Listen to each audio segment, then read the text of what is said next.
ഈ PCOS ഉള്ളവരുടെ ഫേസിൽ ഹെയർ ഗ്രോത്ത് വരുന്നതിന്റെ പ്രധാന കാരണം എന്ന് പറയുന്നത് ടെസ്റ്റോസ്റ്റിറോൺ ആണ്. PCOS ഉള്ള ഓൾമോസ്റ്റ് എല്ലാ സ്ത്രീകൾക്കും ടെസ്റ്റോസ്റ്റിറോൺ കൂടുതലായിട്ട് കാണാറുണ്ട്, പ്രത്യേകിച്ച് ഈ ഫ്രീ ടെസ്റ്റോസ്റ്റിറോൺസ്. അപ്പോൾ എന്താണ് സംഭവിക്കുന്നതെന്ന് വെച്ചാൽ, ഈ പുരുഷന്മാരുടെ ബോഡിയിലും ടെസ്റ്റോസ്റ്റിറോൺ ഉണ്ടല്ലോ. ഈ പുരുഷന്മാരുടെ ബോഡിയിൽ ഈ ടെസ്റ്റോസ്റ്റിറോൺ ഉണ്ടാകാനായിട്ട് മേക്ക് ചെയ്തേക്കുന്നത് കൊണ്ട് അവർക്ക് വലിയ പ്രശ്നങ്ങളൊന്നും ഉണ്ടാവില്ല. പക്ഷേ സ്ത്രീകൾക്ക് അങ്ങനെയല്ല. ടെസ്റ്റോസ്റ്റിറോൺ കൂടുമ്പോൾ എന്താണ് അവർക്ക് ഒരുപാട് സിംറ്റംസ് ഉണ്ടാകും. പീരീഡ്സ് ചിലർക്ക് റെഗുലർ ആയിരിക്കും, മറ്റു ചിലർക്ക് കറക്റ്റായിട്ട് ഓവുലേഷൻ വരില്ല, അതുകൊണ്ട് പീരീഡ്സ് ഇറഗുലർ ആകും, അതുപോലെ തന്നെ ലേറ്റ് ആയി വരിക. അങ്ങനെയുള്ള ഒരുപാട് പ്രശ്നങ്ങൾ ഈ ടെസ്റ്റോസ്റ്റിറോൺ കൂടുതൽ ആവുന്നത് കൊണ്ട് ഉണ്ടാകാറുണ്ട്.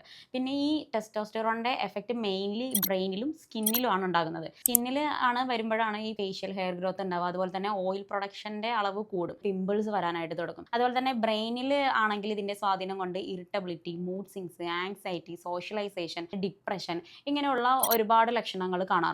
സോ PCOSനെ ശരിയായി കൈകാര്യം ചെയ്യുമ്പോൾ മാനസികാരോഗ്യം മെച്ചപ്പെടുത്താനും ശരീരത്തിലെ മറ്റു ലക്ഷണങ്ങൾ നിയന്ത്രിക്കാനും കഴിയും. Veneth Homeopathy on a mission to cure.